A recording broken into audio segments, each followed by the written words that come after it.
গুণ কাকে বলে বা গুণ কি। যদি একদম সংক্ষেপে বলি বা সহজে বলি তাহলে দ্রুত ও সংক্ষেপে যোগ করা পদ্ধতিকেই গুণ বলে। যদি একটু বিস্তারিত বলি, দেখো, গুণ বলতে যোগের সংক্ষিপ্ত নিয়মকে বোঝায়, অর্থাৎ দুই বা ততোধিক সংখ্যা ধারাবাহিকভাবে যোগ করলে যে ফল পাওয়া যেত সেই সংখ্যাগুলোকেই ওই একই ফল সংক্ষেপে নির্ণয় করা পদ্ধতিকেই গুণ বলে। তাহলে আমরা বুঝলাম গুণ হচ্ছে যোগের সংক্ষিপ্ত রূপ। যখন কোনো সংখ্যাকে বারবার যোগ করা প্রয়োজন হয় তখন গুণ প্রক্রিয়া ব্যবহার করে সহজে সেই যোগফল বের করা যায়। উদাহরণস্বরূপ দেখো, 3কে যদি আমরা 5 বার যোগ করি তাহলে কত হয়?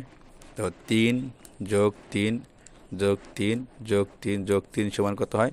15। আবার এই 3কে যদি 5 দিয়ে গুণ করা হয় তাহলে কত হয়? দেখো, 3 গুণন 5 সমান কত হয়? 3 5 15।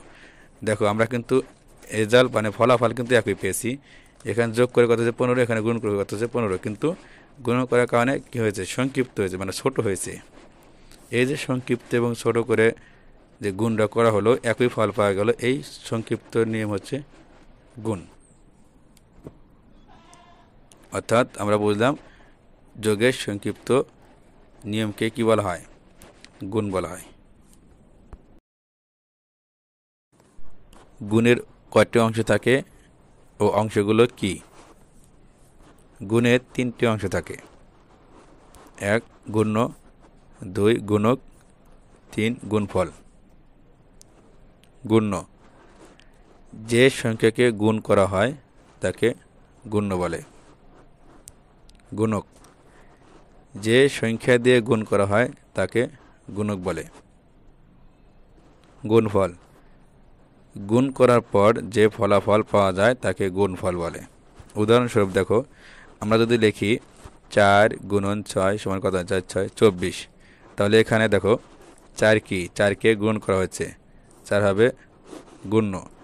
আর 4কে কত দিয়ে গুণ করা হয়েছে? 6 দিয়ে গুণ করা হয়েছে, 6 হবে গুণক। আর গুণ করা হবে কত হয়েছে? 24, 24 হবে গুণফল। দেখো, যদি আমরা এই 4কে আবার 5 দিয়ে গুণ করি তাহলে কত দেবো? 4 5 কত? 20। তাহলে 4কে গুণ করা হয়েছে কত দিয়ে? 5 দিয়ে, 5 হবে গুণক, আর 4 তো গুণ, আর এই যে 20 হবে কত? গুণফল। আবার এই 4কে যদি আমরা 7 দিয়ে গুণ করি কত হয়? 4 7 28। তাহলে 4 তো গুণ, এই 8 এই 7 কি? 7 হবে গুণক, আর এই 28 হবে গুণফল। তাহলে বোঝা গেল, একদম ক্লিয়ার।